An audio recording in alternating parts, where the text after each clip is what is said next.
नमस्कार, मैं कीना आज आप लोगों के लिए बादल राग कविता लेकर आई हूँ, जिसे लिखा है सूर्यकांत त्रिपाठी निराला जी ने।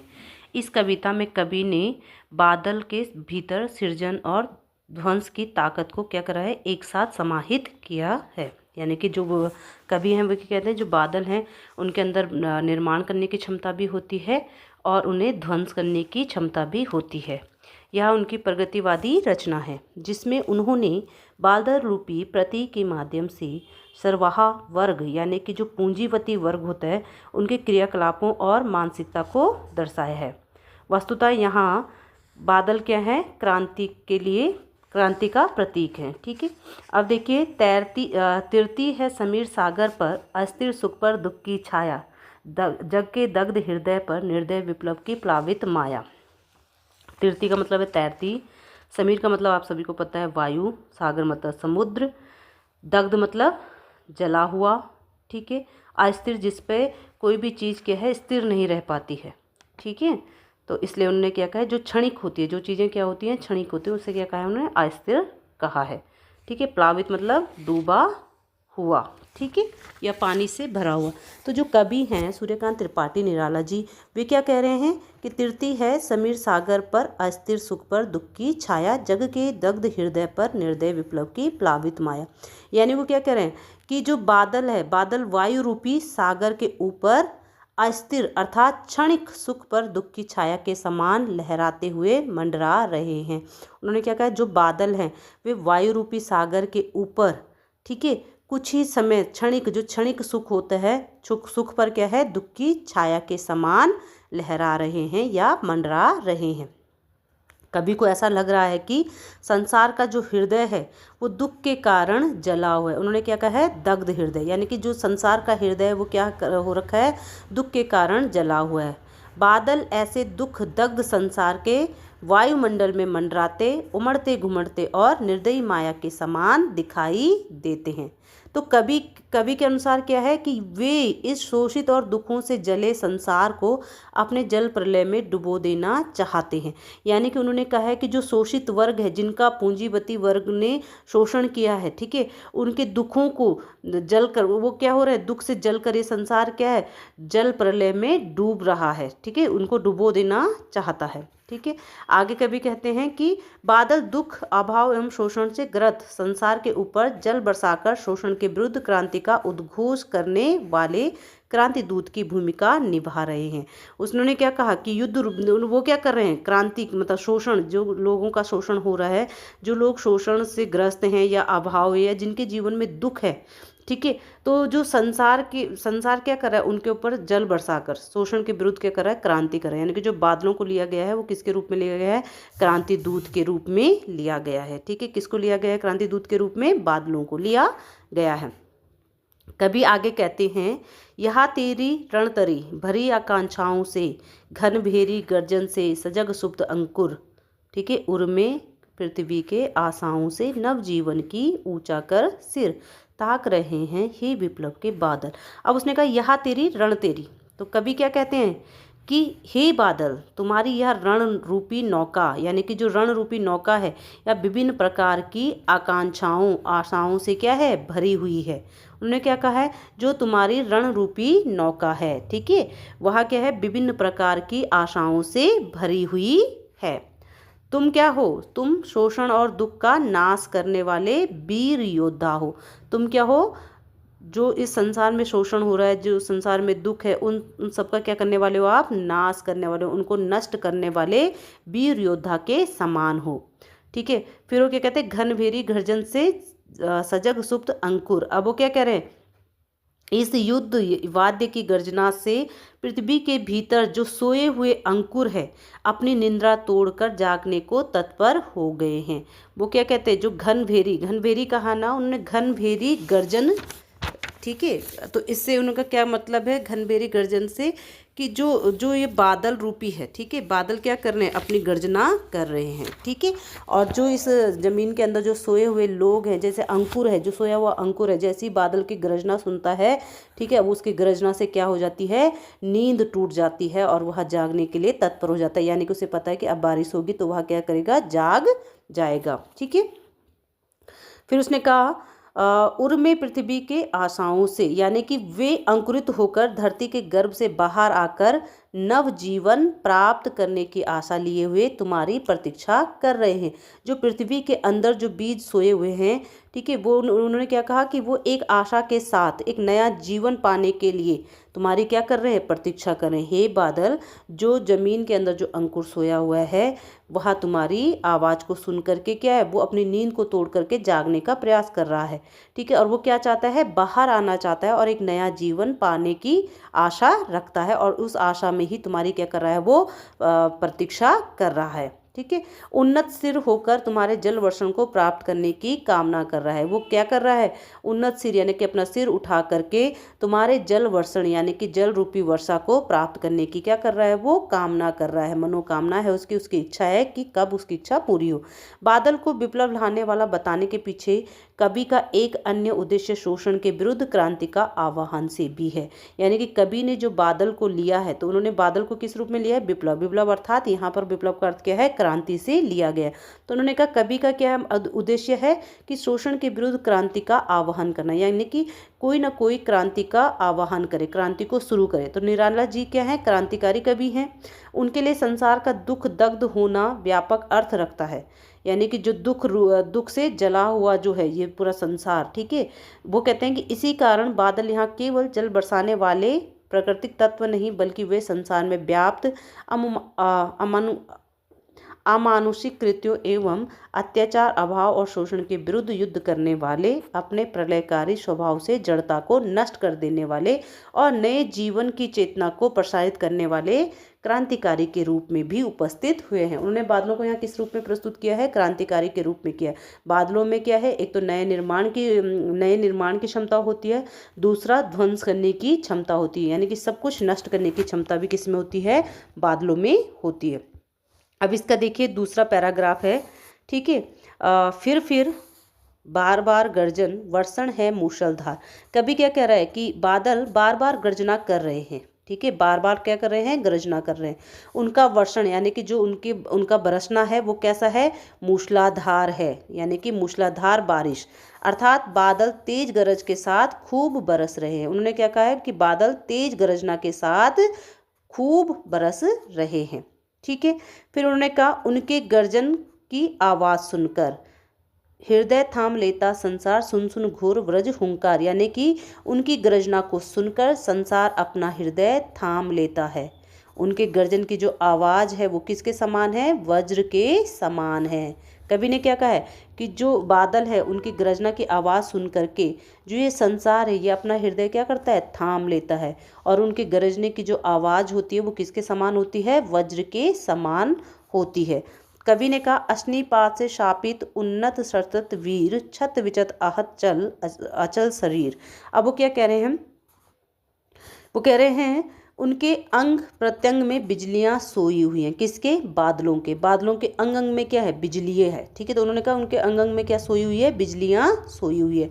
भले ही बिजली रूपी तलवारों के प्रहार से उनका शरीर क्या हो रहा हो, छत बिछत हो रहा, टूट फूट रहा हो, ठीक है, छत बिछत हो रहा हो या लहू लुहान हो रहा हो, या फिर हम कह सकते हैं घायल हो रहा हो, ठीक है, होकर टुकड़े टुकड़े हो रहा है, लेकिन वे अदम्य योद्धा की भांति गरजते और हुंकार भरते हुए पृथ्वी पर अपना जल तीव्र वर्षा के रूप में बरसा रहे हैं। यानी कि उनका जो उन्होंने अपने हृदय में जो बिजली सोई हुई है, जो उनके हृदय में बिजली, वो बिजली रूपी तलवार क्या कर रही है, उनके शरीर को ही लहूलुहान कर रही है, लेकिन वह फिर भी क्या है, एक अदम्य योद्धा की भांति क्या कर रहा है, हुंकार लगा रहा है, यानी कि गर्जन कर रहा है और पृथ्वी पर अपना जल तीव्रता के साथ बरसा रहा है, ठीक है। फिर उन्होंने कहा गगन स्पर्शी स्पर्धा धीर, वे आकाश को छूने वाले, उससे प्रतियोगिता करने वाले धीर वीर एवं अपराजित योद्धा हैं। कौन, बादल के लिए कहा, बादल कैसे हैं, आकाश को छूने वाले हैं, गगन स्पर्शी हैं, ठीक है, बादल कैसे हैं, गगन स्पर्शी हैं। दूसरा स्पर्धा धीर है, वो उससे प्रतियोगिता करने वाले धीर वीर एवं अपराजित योद्धा हैं। वास्तव में निराला यहाँ बादलों के सौंदर्य एवं उनकी क्रियाविधि को एक नए रूप में अंकित कर रहे हैं। ये बादल इस अर्थ में नए हैं कि इनसे प्रेमी प्रेमिका के चित्त को आनंद नहीं अपितु क्रांति का स्वर क्रांति की चेतना और उसे गति मिलती है। ये अभावों को दूर करने वाले, ध्वंस के पश्चात नवनिर्माण करने वाले बादल हैं। यानी कि जब ये सारी चीज़ों को विध्वंस कर देते हैं उसके बाद ये क्या है, नया निर्माण भी करते हैं। यही कारण है कि प्रहार से छत बिछत हो जाने पर भी कभी इन्हें अचल एवं हिम्मत न हारने वाला योद्धा के रूप में चित्रित करता है। कवि ने कहा ना अदम्य योद्धा, यानी कि हिम्मत न हारने वाला योद्धा है। जबकि उसका शरीर क्या है, उसके शरीर में बिजली है, लेकिन उसी बिजली की तलवार से वो क्या है, स्वयं भी लहूलुहान हो रहा है, छत बिछत हो रहा है, घायल हो रहा है, फिर भी वो क्या है, हिम्मत न हारने वाले योद्धा की तरह डटा रहता है और इस पृथ्वी पर क्या करता है, अपना जल बरसाता है। ठीक है, तीव्र जल बरसाता है। अब है तीसरा। ठीक है, तीसरा क्या है, हंसते हैं छोटे पौधे लघुभार, शस्य अपार हिल हिल खिल खिल हाथ हिलाते तुझे बुलाते। कवि क्या कह रहा है कि बादल के बरसने से उत्पन्न हरियाली के कारण जो छोटे पौधे हैं वो हंसते हुए दिखाई दे रहे हैं। जो छोटे पौधे हैं वो क्या दिखाई दे रहे हैं, हंसते हुए दिखा रहे हैं। वे हंस हंसकर खिलकर प्रसन्न मुद्रा में हाथ हिलाकर बादलों को बुला रहे हैं। ठीक है, उन्होंने क्या कहा कि वे हंस हंसकर और खिलकर अर्थात क्या है, प्रसन्न मुद्रा में वो क्या कर रहे हैं, हाथ हिलाकर बादलों को बुला रहे हैं। कौन, छोटे पौधे। यानी कि यहाँ पर किसके लिए कहा गया है, जो छोटे निम्न वर्ग के लोग होते हैं वे क्रांति को बुला रहे हैं। ठीक है, उनके मुख पर तब भी क्या है, हंसी है। ठीक है, कि वो तब भी खिलखिला रहे हैं और वह क्या चाहते हैं कि क्रांति आए। वास्तव में वर्षा से उत्पन्न हरियाली से फसलों एवं पौधों में, पेड़ पौधों में जो नया जीवन एवं विकास दिखाई पड़ता है, कवि ने उसका चित्रण यहाँ किया है। एक दूसरी अर्थ ध्वनि यह है कि बादल क्रांति दूत की भूमिका में है। बादल क्या है, एक क्रांति दूत की भूमिका में है। फिर कवि कहता है विप्लव रव से ही छोटे ही शोभा पाते। यानी कि जब क्रांति का शोर होता है तो क्रांति के शोर से क्या होता है, जो छोटे पौधे होते हैं वही क्या करते हैं, शोभा पाते हैं। यानी कि अगर क्रांति का शोर होगा तो जो निम्न वर्ग होगा उसको ही क्या मिले। अब कभी क्या कह रहा है कि जो क्रांति का शोर होता है उस क्रांति के शोर से क्या है, जो छोटे लोग होते हैं, निम्न वर्ग होता है, उनको ही क्या है, उनको ही फायदा पहुंचता है, उनका ही विकास होता है। ठीक है, तो यहाँ पर कवि ने क्या कहा है कि जो क्रांति का कारक है एवं संवाहक है वो हमेशा कौन होता है, छोटा वर्ग ही होता है, जो वंचित वर्ग होता है। उसे सर्वाधिक लाभान्वित भी वही वर्ग होता है। यानी कि क्रांति से कौन सा वर्ग सर्वाधिक लाभान्वित होता है, जो निम्न वर्ग होता है। अर्थात वर्षा से छोटे पौधे तथा विप्लव अर्थात क्रांति से छोटा या निम्न वर्ग अधिक लाभ और विकास प्राप्त करता है। यानी कि बारिश से किसको फ़ायदा होगा, छोटे पौधों को फ़ायदा होगा, और जो क्रांति आएगी तो फ़ायदा किसको होगा, निम्न वर्ग के लोगों को ही फ़ायदा होगा। ठीक है, फिर वो क्या कह रहे हैं, अटालिका नहीं है रे आतंक भवन, सदा पंख पर ही होता जल विप्लव प्लावन। अब कभी आगे क्या कहता है कि जो धनी वर्ग के जो ऊंचे घरों अर्थात अटालिकाओं का चित्रण करते हुए उसने क्या कहा है कि वास्तव में ये अटालिकाएं, यानी कि जो महल, अटालिकाएं मतलब महल, ये क्या है, आतंक भवन है। महलों को आतंक भवन कहने में जो निहित अर्थ है वह क्या है कि इन ऊंचे भवनों का निर्माण निम्न वर्ग के शारीरिक और आर्थिक शोषण से पैदा की गई पूंजी से ही किया गया है। दूसरा इसमें कह सकते हैं कि इनमें रहने वाला धनी वर्ग समाज के दबे कुचले एवं अभावग्रस्त लोगों का बलपूर्वक शोषण करने वाला है। यानी कि जो इन अटालिकाओं में रहता है वो क्या करता है, जो निम्न वर्ग है उनका शोषण करता है, बलपूर्वक उनका क्या करता है, शोषण करता है। ठीक है, तो यहाँ क्या है, मानवता विहीन है। वह लोगों में अपने सामर्थ्य का भय या आतंक उत्पन्न करके केवल उनका शोषण करना ही अपना जीवन का उद्देश्य समझता है। ठीक है, फिर आगे कवि ने कहा सदा पंख पर ही होता जल विप्लव प्लावन। यानी कि कवि कहते हैं कि जल प्लावन हमेशा पंख पर ही होता है। जल प्लावन कहाँ होता है, हमेशा पंख पर होता है। पंख अर्थात कीचड़ पर ही होता है। ठीक है, क्रांति से शोषक वर्ग ही नष्ट होता है। अगर क्रांति आएगी तो जो शोषक वर्ग है, जो दूसरों का शोषण करने वाले वर्ग है, पूंजीपति जो वर्ग हैं वही क्या होंगे, नष्ट होंगे, यानी कि उनको ही नुकसान होगा। दूसरा भाव हम ये भी कह सकते हैं कि वर्षा से कीचड़ क्या हो जाता है, धुल जाता है, और परिणाम स्वरूप जो छोटे किंतु प्रसन्नता के सूचक खिले हुए कमल विकसित एवं आह्लादित होते हैं, यानी कि खिलते हैं। ठीक है, तो उन्होंने क्या कहा है, कीचड़ क्या हो जाता है, वर्षा के कारण धुल जाता है। ठीक है, कीचड़ क्या हो जाता है, वर्षा के कारण धुल जाता है। ठीक है ना। फिर उन्होंने कहा क्षुद्र प्रफुल्ल जलज से सदा छलकता नीर, रोग शोक में भी हंसता है शेषव सुकुमार शरीर। अब उन्होंने कहा ठीक उसी प्रकार क्रांति से शोषित एवं सर्वसहा वर्ग के अभावग्रस्त बच्चे विकास को प्राप्त करेंगे, जो अभाव दुख एवं पीड़ा में भी सदैव हंसते रहते हैं। यानी कि जो निम्न वर्ग के बच्चे हैं, अगर उनका जो शोषित वर्ग है यानी कि जो उच्च वर्ग है, अगर उनके बच्चों को किसी चीज़ की कमी आ गई तो वो क्या है, वो रोने लग जाएंगे। ठीक है। लेकिन जो निम्न वर्ग के बच्चे हैं वे दुख और पीड़ा को सदैव क्या है, हंसते हंसते सहते हैं। ठीक है। कभी यहाँ पंख तथा जलज कमल की तुलना शोषित वर्ग से करता है। ठीक है। जो शोषित वर्ग है उससे करता है। ठीक है। अब है चौथा, रुद्रकोश है क्षुब्ध तोष है। कवि ने क्या कहा है, रुद्रकोश है रुद्रकोश है क्षुब्ध तोष है, अंगना अंग से लिपटे भी, आतंक अंक पर कांप रहे, धनी वज्र गर्जन से बादल।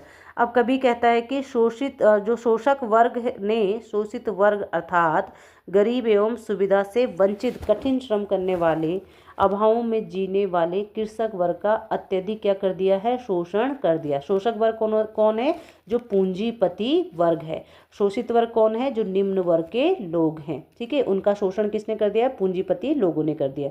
उनके शोषण के फलस्वरूप किसानों एवं श्रम करने वालों की शारीरिक मानसिक एवं आर्थिक अवस्था विपन्न हो गई है। ठीक है, खराब हो गई है। साथ ही बादलों के गर्जन एवं वर्षण से धनी एवं सुविधा भोगी वर्ग के मन में भय और किसानों तथा सुविधा से वंचित वर्ग के मन में अधीरता एवं आशा का संचार होता है। अगर बादल तेज गर्जना कर रहे हैं और तेजी से बरस रहे हैं तो जो धनी वर्ग होगा, जो जिनको सुविधाएं, सारी सुख सुविधाएं मिल रही हैं, वे क्या हो जाते हैं, भयभीत हो जाते हैं। तो जो पूंजीपति वर्ग होता है वो कभी नहीं चाहता है कि क्रांति आए, क्योंकि उसे पता है कि क्रांति आने से उसका क्या होगा, नुकसान होगा। ठीक है। फिर कभी क्या है, बादलों को संबोधित करते हुए कहता है, धनी वज्र गर्जन से बादल। यानी कि धनी एवं संपन्न वर्ग की जो स्थिति है उसे कहते हैं कि हे बादल, तुम्हारी भयंकर गर्जना से वे सब कांप रहे हैं।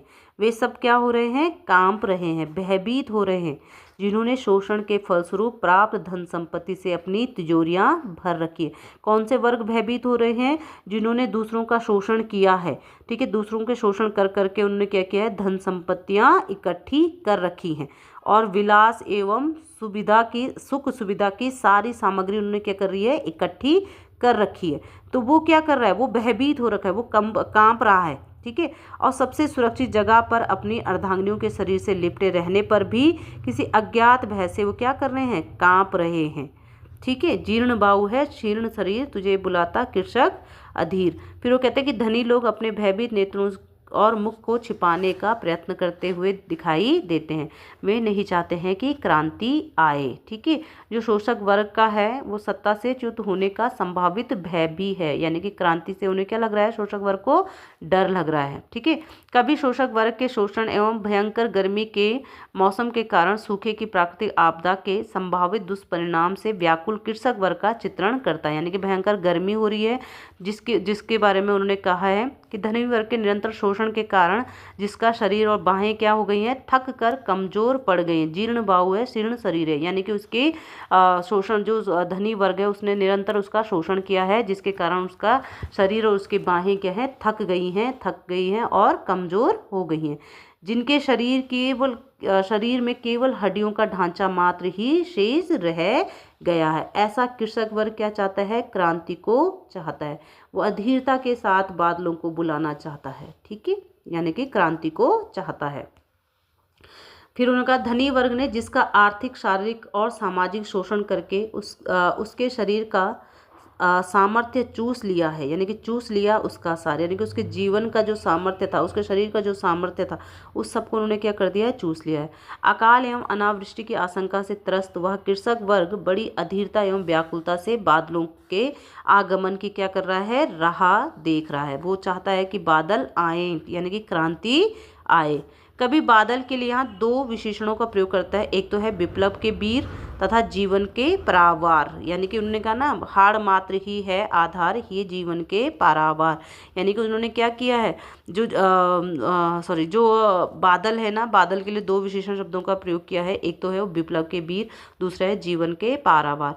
यानी कि बादल यहाँ क्रांति के संवाहक के रूप में और प्रलयकारी होकर शोषक एवं अमानवीय व्यवस्था को नष्ट करने वाले क्रांति दूत होने के कारण विप्लव के वीर तथा गर्मी से जली भुनी धरती पर वर्षा करके हरियाली के रूप में फसलों एवं पेड़ पौधों में नव जीवन लाने वाले और कृषकों को आनंद उल्लास और जीवन में समृद्धि प्रदान करने वाले ये जीवन के क्या हैं, पारावार हैं, यानी कि जीवन को पार करने वाले हैं। कौन, बादल के लिए कहा गया है पारावार, यानी कि पारावार का अर्थ होता है समुद्र, ठीक है। हाड़ मात्र क्या है, हड्डियों का ढांचा। जो उन्होंने कहा जो किसान है उसमें क्या रह गया है, उसका जो शरीर है वो इतना क्या हो गया है, कमज़ोर हो गया है, ठीक है। सारे उसके शरीर का जितना भी सार था वो सब कुछ क्या कर लिया है, इन अमीर वर्ग के लोगों ने चूस लिया है, ठीक है। अब उसका शरीर क्या है, एक हड्डियों का ढांचा मात्र ही रह गया है, ठीक है। तो यहाँ पर कवि ने क्या है, शोषण वर्ग के लिए भी कहा है और जो शोषित वर्ग है उसके लिए भी कहा है, मतलब शोषक वर्ग और शोषित वर्ग। शोषक का मतलब हो गया जो दूसरों का शोषण करते हैं, यानी कि पूंजीपति वर्ग, और जो शोषित वर्ग है जिनका शोषण हो रहा है, यानी कि गरीब वर्ग, निम्न वर्ग। तो निम्न वर्ग क्या चाहता है कि क्रांति आए, लेकिन अमीर वर्ग कभी नहीं चाहता। वो तो हमेशा क्रांति आने से क्या है, भयभीत रहता है, क्योंकि उसे पता है कि जो भी उसके जीवन में सुख सुविधाएं हैं, ठीक है, जिस धन को उसने इकट्ठा किया है लोगों का शोषण करके, उसे क्या है, उस चीज़ का खतरा हो जाता है कि कहीं ये सब कुछ नष्ट न हो जाए। क्योंकि क्रांति आने से नुकसान किसको होता है, हमेशा पूंजीपति वर्ग को ही होता है, ठीक है। धन्यवाद।